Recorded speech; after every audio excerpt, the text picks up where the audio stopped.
Good evening, everyone. I'm Stephanie Goldstein with Generations Health. Thank you so much for joining us for our program this evening, Becoming Fluent in the Language of Dementia, Learning Your Loved One's New Language, presented by Jennifer Fitzpatrick. We are so grateful to have Artist Senior Living of Potomac sponsoring today's program. And in just a moment, I'm going to invite them to come on and join us. But first, there's a few things I want to go over with you. Everyone is muted to eliminate any background noise. However, this is an interactive program, so please feel free to ask any questions, answer questions, or if you have comments on the discussion that is taking place. To do this, you can utilize the chat feature. As a reminder, to find the chat, you can scroll over the bottom of your screen, and there you will see a banner that pops up. On the banner, there is a bubble that says chat. When you click on that, the chat feature will launch and most likely show up on the right-hand side of your screen. When you use chat, your questions, comments, answers will only be seen by our sponsor, our presenter, and myself. This is simply for privacy reasons. Again, we encourage your participation, so please feel free to use the chat feature. Jen is great about keeping an eye on that chat to answer your questions or make notes of your comments. Okay, as I mentioned, we are so grateful to have sponsors for today's program. At this time, I'd like to share a little bit of information with you. I'd like to invite Max Bondarenko and Lamar Folson from Artist Senior Living of Potomac to come on and give you a little bit of information.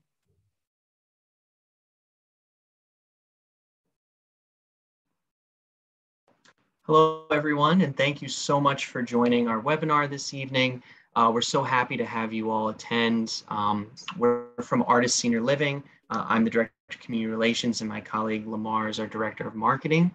We're a brand new memory care community that is set to open in the next coming months, and we're really looking forward to it. We actually have an open house that we're going to be hosting here at 8301 River Road in Bethesda, Maryland on March 20th. We hope to see you there. We'll be sending out information in the chat feature so that you all can join, and we look forward to seeing you all there. Thank you so much, Max, and thanks again to Artist Senior Living of Potomac for sponsoring this evening's program. Okay, I'd like to give you a little bit of information about our presenter, and then we can get started. Our presenter today is the author of Cruising Through Caregiving, Reducing the Stress of Caring for Your Loved One, and a longtime gerontology instructor at Johns Hopkins University's Certificate on Aging program. She is one of less than 800 certified speaking professionals worldwide and has been featured in national media such as the Wall Street Journal, Washington Post, Chicago Tribune, Redbook, Forbes, and many more. When she's not working, she spends her time as a below average first mate on her boat. Please join me in welcoming from Kent Island, Maryland, Jennifer L. Fitzpatrick, MSW, LCSWC, CSP. Well, welcome everybody, and thank you again to Artist Senior Living, Max and Lamar, for putting this on today. I hope everybody is able to go to their March 20th open house. As Stephanie said, please feel free to write in your comments, your questions. I want this hour to be all about you becoming more fluent in the language of dementia, your loved one's new language. So any questions at all, please feel free to jump in. When your loved one has dementia, they have a loss of words and phrases and skills, which means that they have a new language probably every few years, depending on what type of dementia, whether your loved one has Alzheimer's disease or vascular dementia or frontotemporal, depending on what condition, usually their ability to connect with you, their ability to communicate with you, and the skills that they're able to do are really dependent on where they are in the phase of the dementia that they have. So they truly are using a new language. It's the dementia's fault. It's the dementia's fault. I just want to keep saying that over and over again. Your loved one did not choose this. Your loved one did not, I'm sure, want to not understand a lot of the things that you're saying. Or when you say to them, what would you like for dinner? And they say, magnet. That's not something that they want. the dementia is playing a lot of really tough tricks on their brain. And I think a lot of us understand that dementia really impacts memory. And so we might ask our loved one, or our loved one might not remember that it's the day of the week that it is, or that they just ate dinner. So most of us started to wrap our head around short-term memory loss is impacted. But what a lot of people don't understand is truly the physical body is impacted by a dementia diagnosis, and our communication, our language, everything that we do, our facial expressions, the amount of words that we have access to in our vocabulary, all of that is impacted by the dementia. It's all the dementia's fault. So don't forget that whenever you get frustrated, and you, I'm sure, get frustrated. If you get frustrated, write in the chat section. If you're somebody that gets frustrated with your loved one, I'm surprised if there's somebody on here that never gets frustrated. But please let us know, right in the chat section, if you sometimes get frustrated with your loved one. When you do, I want you to try to remember it's the dementia's fault. It's not your mom's fault. It's not your husband's fault. It's not your sister, whoever that person is that you're caring for. It is the dementia's fault. So again, what happens to us as we go through a dementia depends on the type of dementia that we have. But we're going to talk specifically about Alzheimer's disease because that's the most common form. About 60 to 70% of dementias are of the Alzheimer's type. But all of these really do relate to any of the other dementias as well. But we call them the 4 A's of Alzheimer's disease. Adele's saying, how do I deal with the sadness? I'm going to get to that, Adele. I will definitely get to that. The amnesia, loss of the short-term memory, most people understand that and they come to terms with that probably first. And with Alzheimer's, usually that is the first to go. With some of the other dementias, you might see maybe aphasia go, or you might be the issue that comes up first, or apraxia. But apraxia, aphasia, agnosia, they are all part of what everybody who is experiencing dementia goes through. Adele, I will get to you talking about the sadness. Hang on, and we will definitely get to that. Want to remind everybody that your loved one, whoever it is that you're caring for, your husband, your sister, your grandmother, whoever it might be, you can choose to learn their language. We cannot choose, they can't choose to use ours. And I'm guessing that if we could talk to your loved one the way that they used to be, they would say, yes, I wish that I could speak or I could communicate the way that I once did, but I'm not able to. Depending on what stage they're in, they probably can't articulate that to you. But remember, we have to be the ones to adapt and adjust. And yes, as Adele said, it's very sad. You miss the person who they once were. And again, I will keep going back to that, Adele. But I want to give you this metaphor. I write about this in my book, Cruising Through Caregiving. And I talk about the concept of the language of dementia is like getting around a foreign country with no preparation. So I want you to imagine that tonight I get you on a plane over at Dulles or Reagan or BWI, and I say, I'm going to put you on a plane to Ireland. I'm going to liken going to Ireland with no preparation to navigating, communicating with somebody who has early stages of dementia.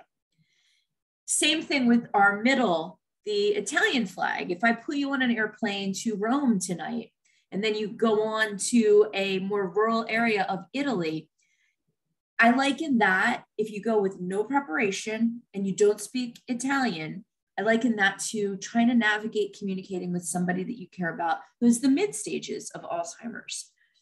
And then the last one, nobody ever has recognized this flag. Bonus points if somebody recognizes it, but it's Yemen.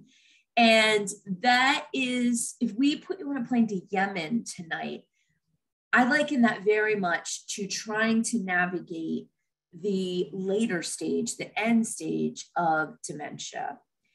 And please know that if we put you on a plane to Yemen tonight, it's going to be tough. It's going to be really, really, really hard because Yemen is so different from the United States. If you haven't prepped, if you didn't learn the language of dementia before your loved one gets to the late stage, you're going to have a lot of trouble. So let's talk a little bit more about what I mean by that. So I put you on a plane to Ireland, you haven't prepared, but you're going to get over to Ireland. You haven't read any tour books, or you haven't really researched Ireland a whole lot. You're going to get there, and it's going to be a little awkward and uncomfortable, but you're going to navigate just fine. They speak English. The food is going to look familiar. Yes, it's greener. Yes, they probably drink more Guinness than we drink here, but you're going to get by just fine. And a lot of you probably, if your loved one is truly in the early stages of dementia, you are probably having a lot of moments where they're just like you and I, that they really can communicate. If anybody finds themselves in that situation, that the person, you can have conversations like you've always had with that loved one. And if you're in that Ireland phase, write in and let me know. I'd love to hear from you. But you're also having moments where that person, a lot of times they seem like they're in the US, but then there's a lot of moments where they seem like they're in Ireland, that they're a little off, they're a little different. Maybe you ask them, would you like to go for a walk? And they say curtains, and you think, what the heck does that mean? But then a little while later, they're back to their normal self and you're having a regular conversation. So a lot of times in the early stages, I think people forget that this is a progressive disease and the person's communication abilities are going to continue to diminish. So again, I liken that to visiting Ireland with no prep, because most people, while it's frustrating, while it's sad, you have a lot of moments when you're with that person that they are their old self. And I'm guessing, Adele, that your loved one is probably not so much in the early Ireland stage. I'm guessing that your loved one is maybe more advanced, and feel free to write in if you would like. I like in the mid stages, I like in the mid stages to visiting, excuse me for one moment, I need to actually do something technical for a moment.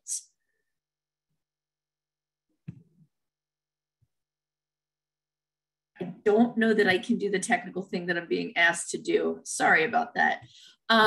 Anyway, so going to Italy, if we're not prepared, think about that. If you've never been to Italy, it's beautiful, it's wonderful, but if you go to a more rural section of Italy, not a city, not like Rome, if you go to a rural area, maybe Tuscany, I've been to Tuscany, and you haven't prepared, you haven't downloaded to your iPhone the Italian to English app, and you haven't read the books about the fact that pretty much all the stores seem to be closed in the middle of the afternoon, you're going to have a little tougher time navigating. But the good news is that a lot is going to be familiar. The food is going to look very familiar. If you took a Romance language in middle school or elementary school or high school, even if it was Spanish or if it was French, it's a Romance language. So you're going to pick up some of the words. Hand gesturing is going to be a good way to get around. Maybe if you want a glass of water, you're going to lift up your hand. If you want the check, you're going to do the writing in the air. So you're going to find a way to communicate, but it's not going to be as easy. If you don't speak Italian and you didn't do some prep, it's not going to be as easy as when you were in the early stages or Ireland.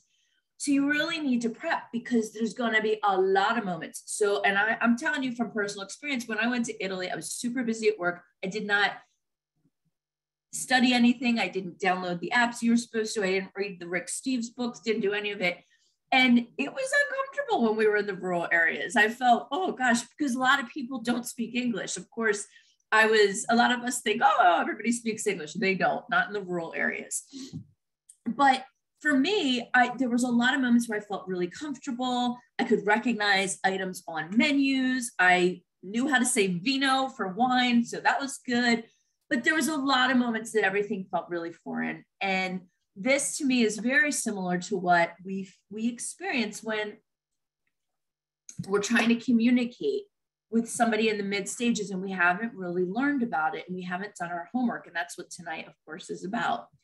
The later stage, I liken again to Yemen. If you go to Yemen, if you go to Yemen and you haven't prepared ahead of time, you're going to be in big trouble. You're going to be in big trouble because in terms of when you get there, if you haven't read about Yemen, if you haven't looked up what's going on in Yemen, it's a very undeveloped country. They only speak Arabic pretty much. The signs are extremely unfamiliar. Having taken a Romance language in school will not help you. Rules are different about dress, and its rules and laws are very different than in the Western world. And so if you go to Yemen with no prep and you haven't really done your homework, you can be in a lot of trouble. You could be in legal trouble potentially. And you're definitely gonna have a hard time communicating with other people. So if you haven't really done your homework for understanding what it's like to take care of or be a loved one to somebody in the late stages of dementia, you're gonna really struggle. You're gonna really feel just like a fish out of water. And you're gonna have such a tough time. And again, like going back to what Adele said, most people are definitely going to experience sadness because their loved one is no longer the way he or she was. You're going to see a lot of moments in the early stages in Ireland. You're going to still see a good amount of moments when your loved one is in the mid stage of Italy. But in Yemen, you're not going to see many moments where he or she is like how they used to be. In the early stages of dementia, that person has a lot of moments just like you and I. In the late stage, very, very few. So I got a couple comments in here.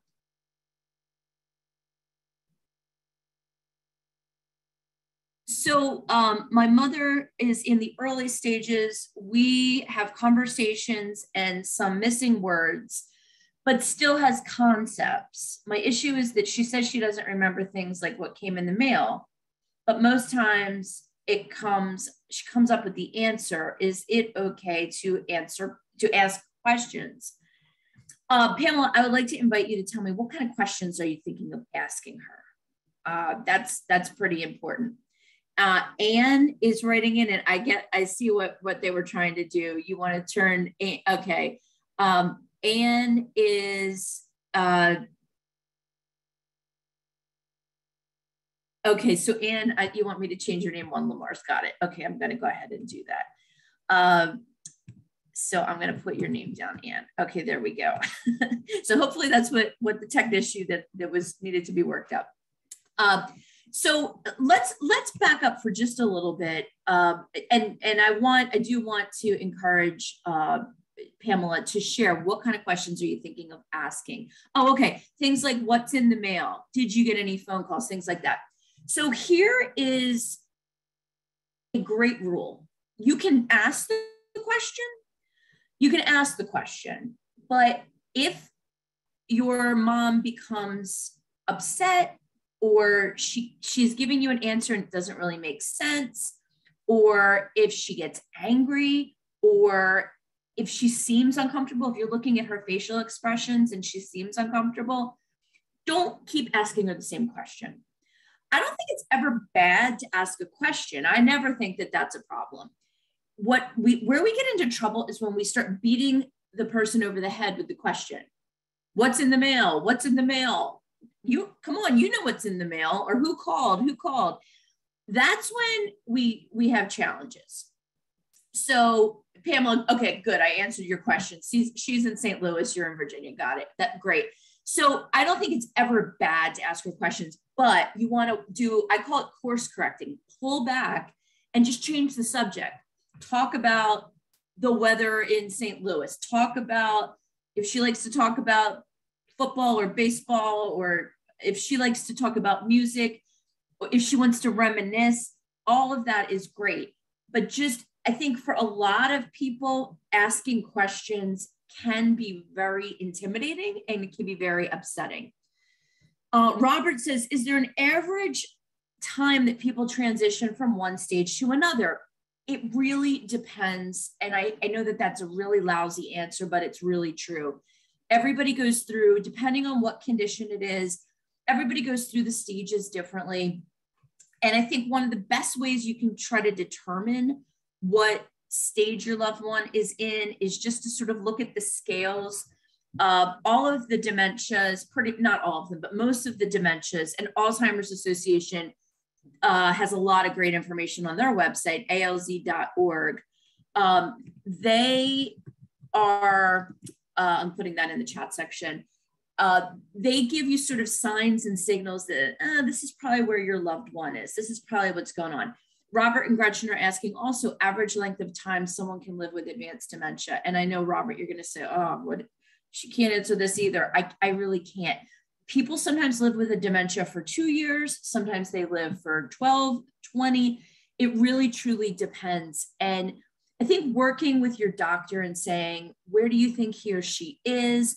But also, truly, your doctor, I have a whole chapter in Cruising Through Caregiving called The Doctor Doesn't Know Everything. And it's not a knock on the doctor.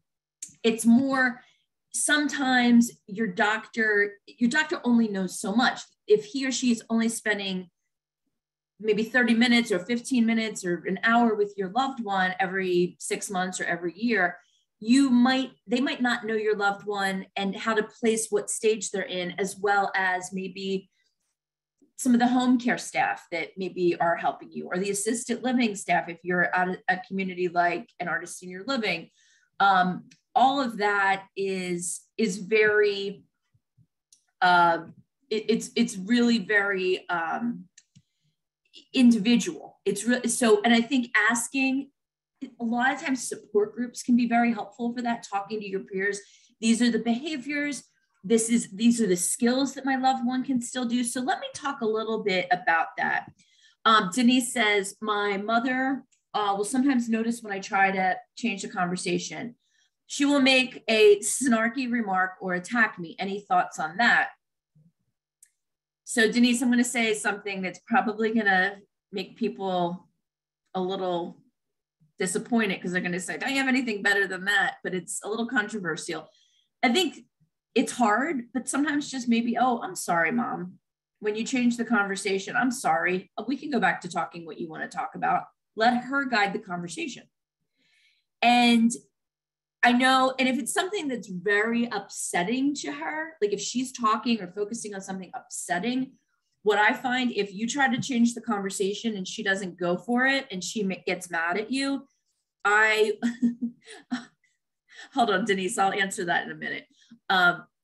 When she gets to that point where she's getting, if she's not upset, like if she just is maybe rambling and she's not making any sense, or she's taking the conversation off, and it maybe say, oh, I'm sorry, Mom. Yeah, sure, we can talk about that. If she doesn't seem upset, let it go.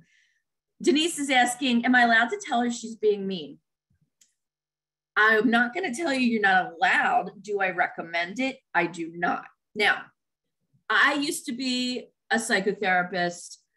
If your mom did not have dementia and she was being mean to you, I would say you should have a conversation with your mom, or you should figure out ways to navigate your mom. And I'd have a whole other answer for you, but your mom has dementia.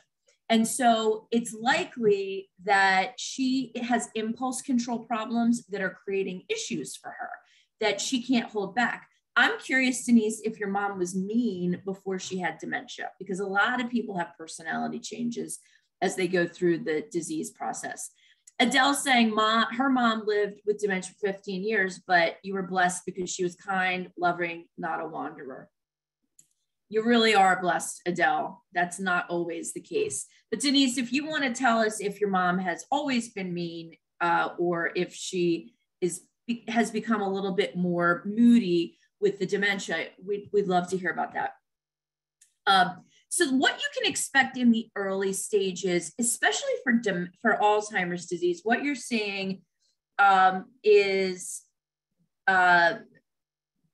what you're seeing is, in terms of the early stages, is you're going to see that short-term memory loss. You're going to see confusion. You might, about the season, or about the time of year, or that my son, I think it's my husband, for moments at a time.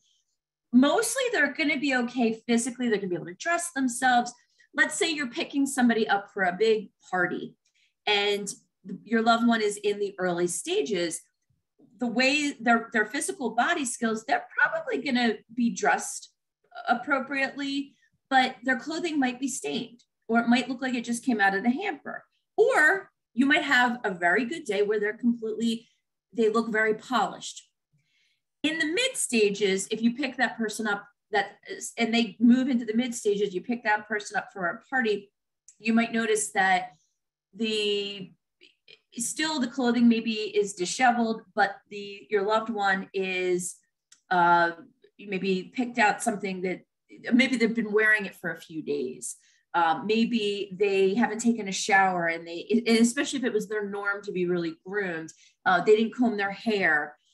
So you're seeing progression there. And then in the late stages, that person really can't dress themselves. They're going to need pretty much total care.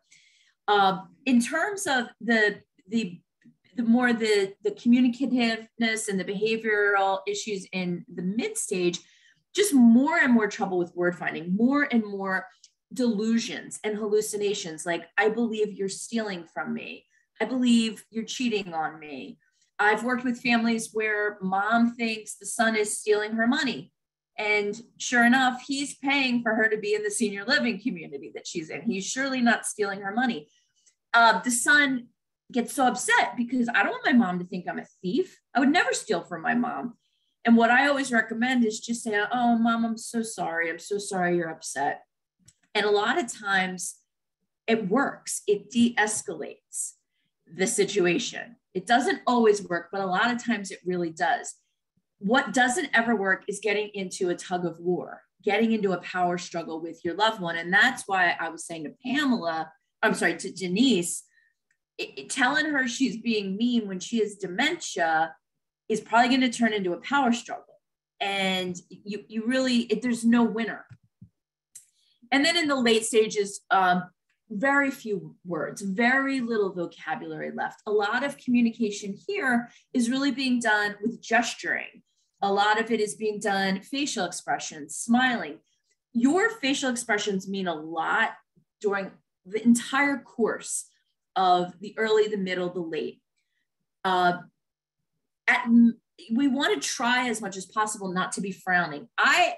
One thing that I do is I tend to frown when I'm thinking really hard. I've been in meetings, people think I'm angry, and I have to be so mindful of it because I'm not angry, I'm just thinking, or I'm trying to analyze something, or I'm and I have to, especially when I'm around somebody who has dementia, I have to be so careful about that because it's really sending a signal.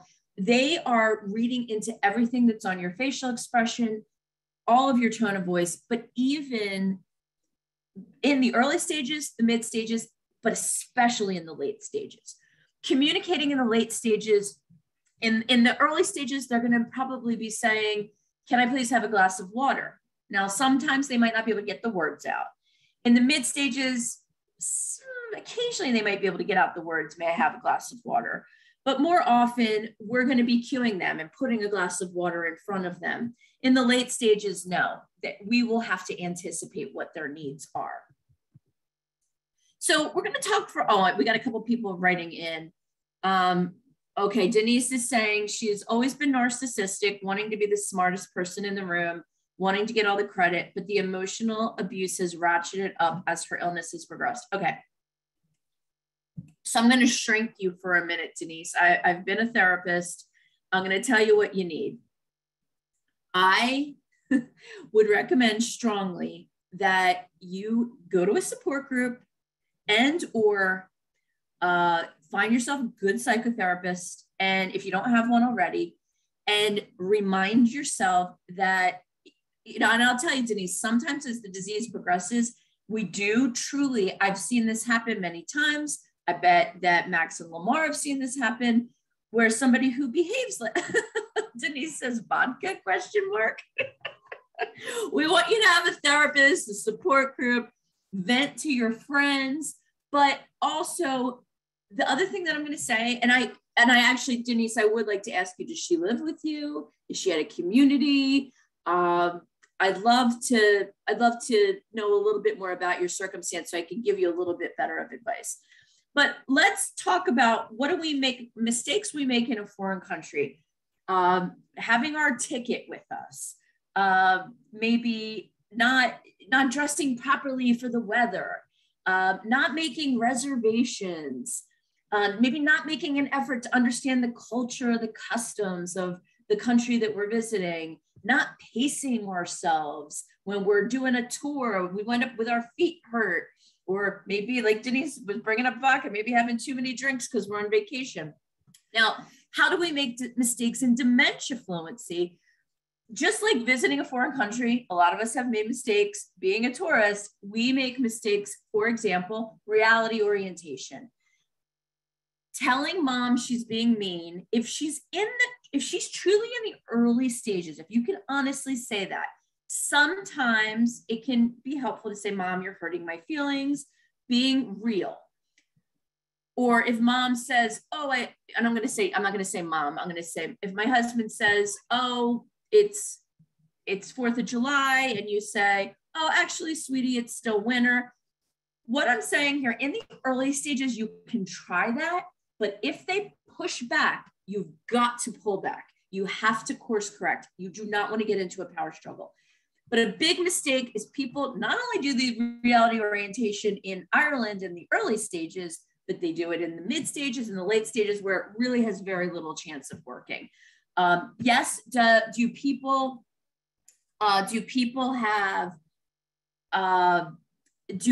have moments of clarity in the mid stage and in the late stage? Yes, they do.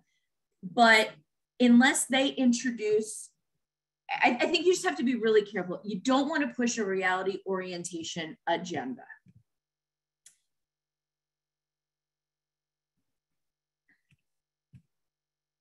Okay, correcting the patient, mistakes in dementia fluency.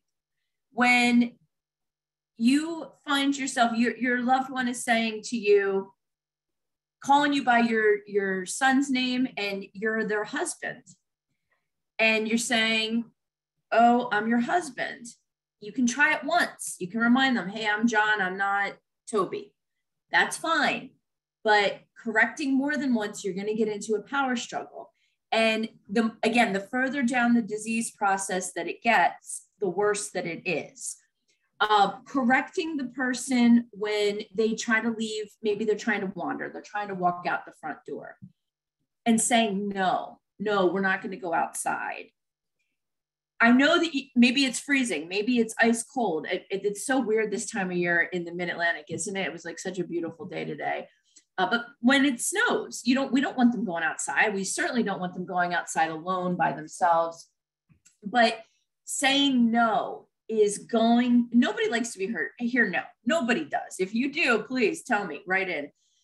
So correcting, redirect your loved one, but correcting is probably not going to be, it's going to be a mistake most of the time. Negative body language. So you need to get yourself into a place the best that you can. And if you're living with your loved one, they live with you, and you're tired, you are going to have moments. You have work, you have kids, you're tired yourself. Do the best you can when you're around them to not have frowns. Now, a lot of you are probably saying, well, oh my gosh, I live with my mom. How can I avoid that? Or she lives with me. If you're finding that you're in a negative frame of mind, that you've got your arms crossed all the time, that you've got all this tension in your body, and your loved one lives with you, it's probably time to look at senior living, or at least look at who in your friend and family and neighbor and faith community network can help.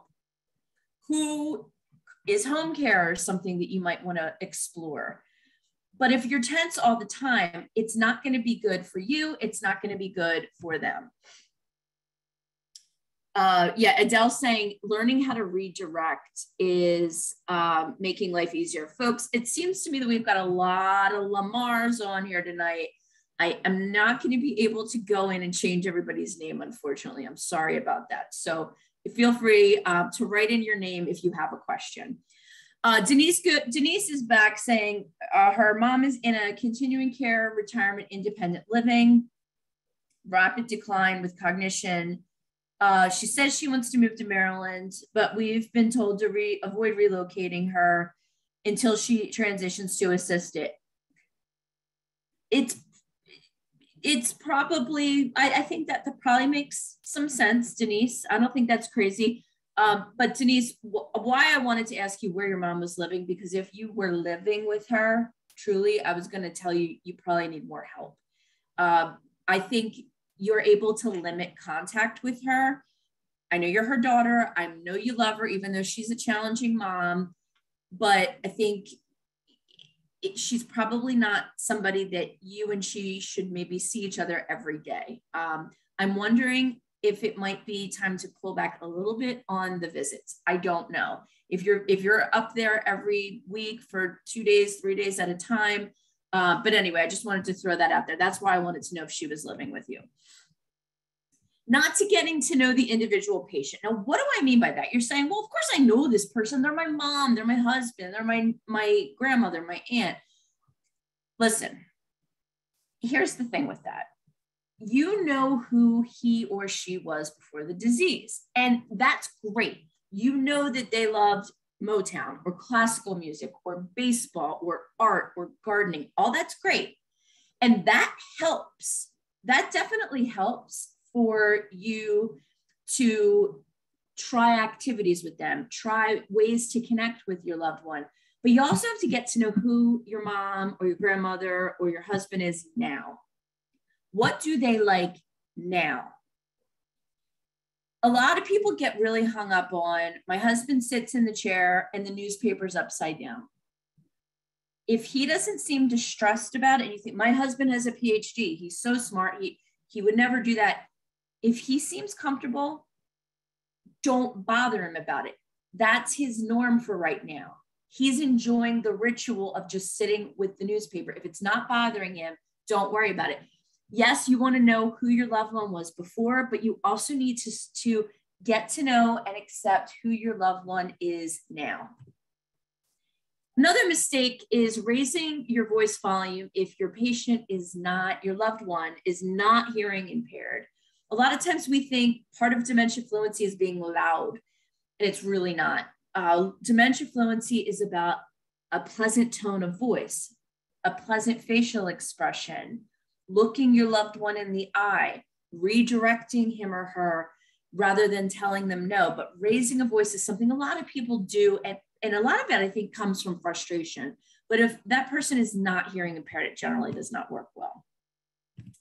Another big mistake, Adele, you're making a great point. People need to learn to accept their loved one where they are, not where they want them to be.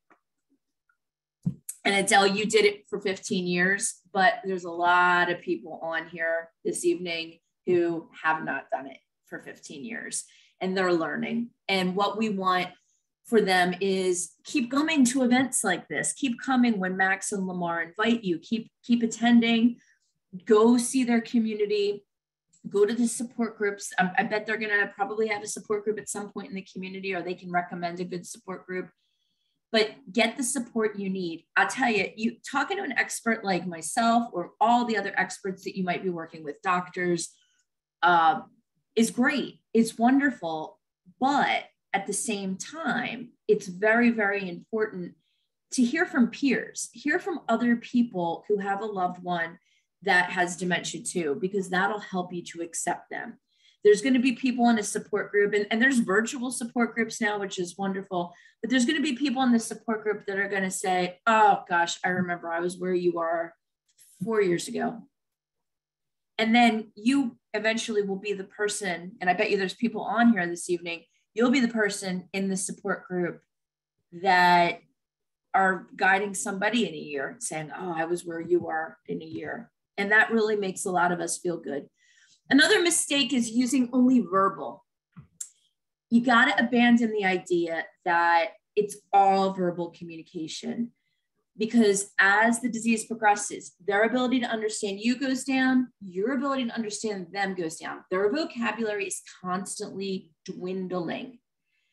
So speaking verbally is not, we got to be using touch, guiding them when you want to help get them to come to dinner.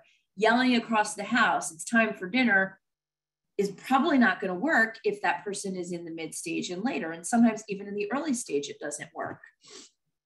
Your loved one can't choose our language. The old language that they used, they would love to.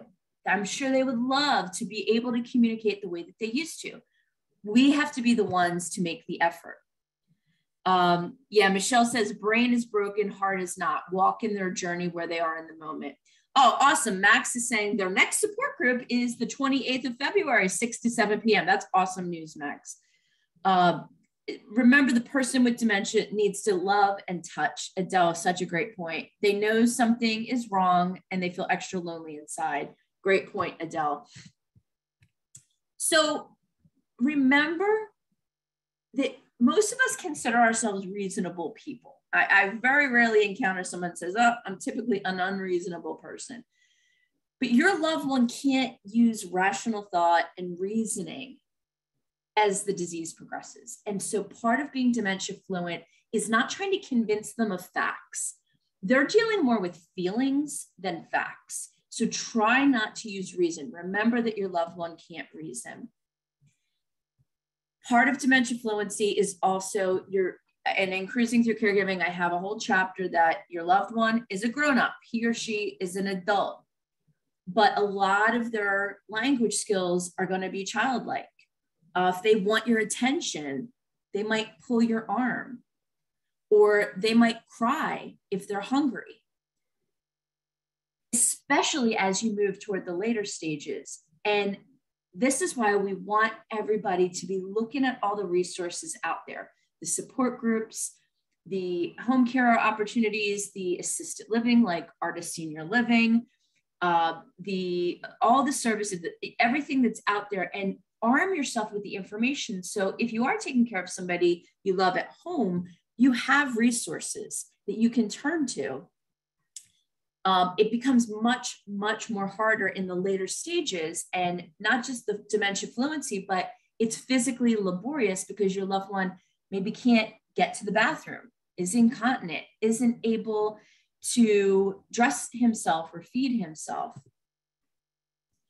So a lot of times I try to make the metaphor of two dudes watching football. So a lot of people, in terms of being dementia fluent, one of the big mistakes that is made a lot of times is trying to have a quote unquote normal conversation.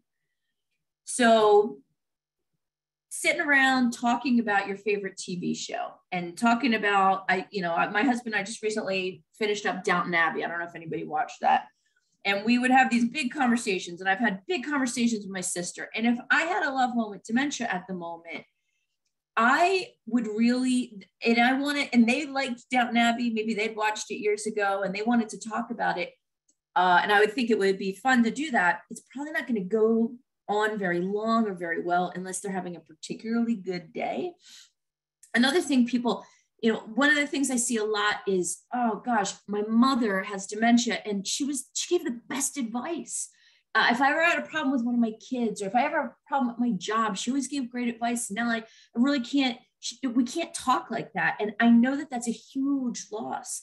But what you can do, and I joke that a lot of times connecting and being dementia fluent is like two dudes watching football. Now, I know not all men are like this, and I know not all women are like this, but you may notice that in a lot of cases, two men can watch a football game and they don't get into too deep of a conversation, or a basketball game or a baseball game. I'll give you an example. My husband once was out with one of his friends and they were watching a game, and he came home and I knew that the friend had been through a recent breakup And I said, oh, how's Bill feeling? How's he doing? And he's like, what are you talking about? And I said, you know, we just broke up with Mary. And my husband's like, we didn't talk about that. And I'm like, well, what did you do? He's like, you were out for 5 hours. He's like, we watched the game. And so no, I know that not every guy is like that. A lot of guys go deep when they're watching football, but a lot just they play golf together. They watch a concert together. Women, a lot of women tend to sit and chat. And that's how they connect, and that's how they bond. And maybe it's not as much over an activity. Even if two women go get a pedicure, they're a lot of times talking the whole time. But a lot of times for men, they just are enjoying each other's company, doing an activity together. And that's what I want to encourage all of you to do. No matter the gender of you or your loved one, what can you do to connect? Touching, holding hands, giving him or her a massage, giving her a manicure, taking a walk together, putting on music and dancing if she or he is still ambulatory, putting on sports games that they might want to watch if they still enjoy that sort of thing, maybe listening to books on tape, maybe swimming or doing yoga, especially if somebody is still physically able. Those are activities where gardening, you can connect over doing those activities, and your loved one doesn't have to do them perfect. You got some really good things that come out of this. One, they are stimulated, so you're less focusing on, they're saying, like, I think it was Denise was saying about saying nasty things to you, because they're engaged in some kind of activity and they tire more easily, which means they're probably going to be less likely to wander. They're probably going to get a better night's sleep at night. So try to think of connecting over some sort of shared activity. And this is where, you want to know who the person was before the dementia and try those activities. But again, be open to what he or she might enjoy that's new now that he or she has this condition. Somebody's writing, one of the Lamars has written in that your dad is experiencing hallucinations and paranoia. It's a very normal part of dementia. Yes, Allison. Hi, Allison. Watching old movies from the 30s and 40s and reminiscing is an excellent way. That's exactly what I mean. That's exactly what I mean by doing a joint shared activity. And there's so many things that it can be. Just because somebody can't talk doesn't mean they can't dance, doesn't mean that they can't garden, doesn't mean that they can't watch a movie, but their verbal skills might not be quite what ours are. And being open to activity is part of dementia fluency. Being dementia fluent is using cues. If you want him to eat, picking up the fork and showing him, and not in a condescending way, but maybe putting the fork in his hand if he seems like he can't remember, or showing, oh, let's eat, this is delicious, and showing the motions of picking up the fork. Touch is so important. It's such a great way to connect, and especially when your loved one doesn't have words anymore. Adele says some who can't talk can sing. Absolutely. And it's sort of a miracle to observe. Approach from the front, use positive body language. Don't sneak up on your loved one. Part of being dementia fluent, nobody likes when somebody comes behind them and sneaks up on them. But part of being dementia fluent, positive body language, approaching from the front, smiling. I know you can't smile all the time. If you do, you're probably on some kind of really, really powerful medicine. But smiling all the time, smile as much as you can, or at least try not to frown. Make eye contact. Be a detective. Try to keep track of, if you're having difficult behaviors with your loved one, try to keep track of when he or she is going through maybe crying or yelling or pushing, and try to see if you can associate that with any noise. Is it a noise in the environment? Is it a person in the environment? Is it the temperature in the environment? If you're seeing repetitive behaviors, a lot of times, if you keep a log and you're a detective, you can try to eliminate that. Therapeutic fibbing, I do a whole program on that, in using little white lies. Some people are comfortable with it, some people are not. Validate that person And a big part of that is reminiscing. Never argue.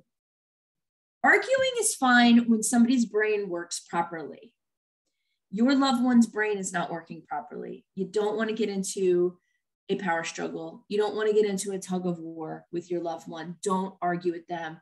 Walk away, and even sometimes apologize when you haven't done anything wrong. You would be surprised how much it de-escalates. And this is just an old acronym that helps leaning forward, being mindful of their territory, eye contact, and nodding. So a summary to me, this came from the Alzheimer's Association websites. We just want to not lose sight of whatever we're doing, whether we're doing fibs or distraction. How is it being used to benefit the person that you're caring for? But I'll add something else. How is it being used, whatever responses, whatever dementia fluency you can pick up and implement, you want to be able to reduce your stress as well. So I want to thank everybody for joining us tonight. I want to make sure we have a few extra minutes if anyone wants to ask any last questions. I'm putting a link for an evaluation in the chat section right now. It just takes a couple of minutes. I'm sorry, a couple seconds. It's less than 30 seconds just to give us some feedback if you're interested. And I put that in the link.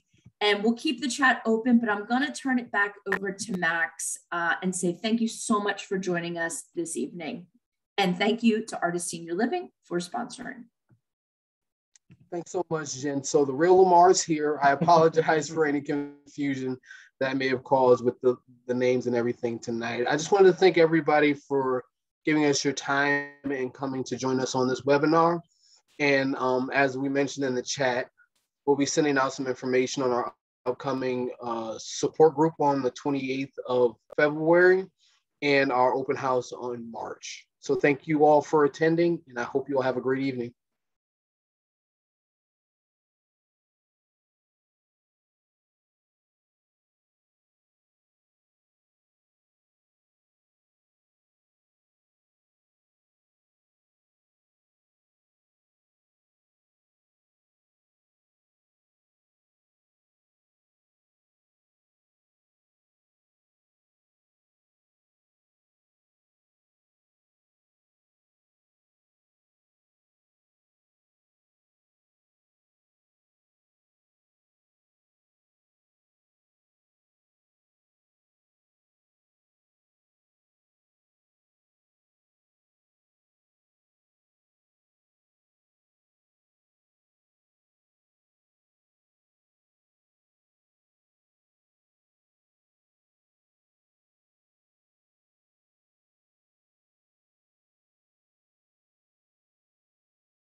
Okay, everybody, I'm going to sign us all out. I hope you had a great evening.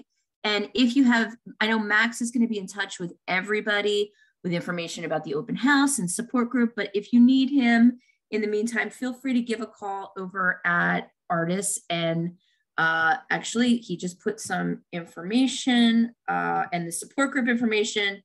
It actually only went to host and panelists. So I'm going to cut and paste it and put it into everyone. And there it is. It's, okay. And I am giving the person who was interested in hearing directly from Max, I am giving Max your information right now. So I hope everybody has a wonderful night. Thank you so much for joining us. And be sure to stop by Artis Senior Living with their events that they're having soon. And hope you have a great evening. And thanks for all you're doing for your loved one. Take care now.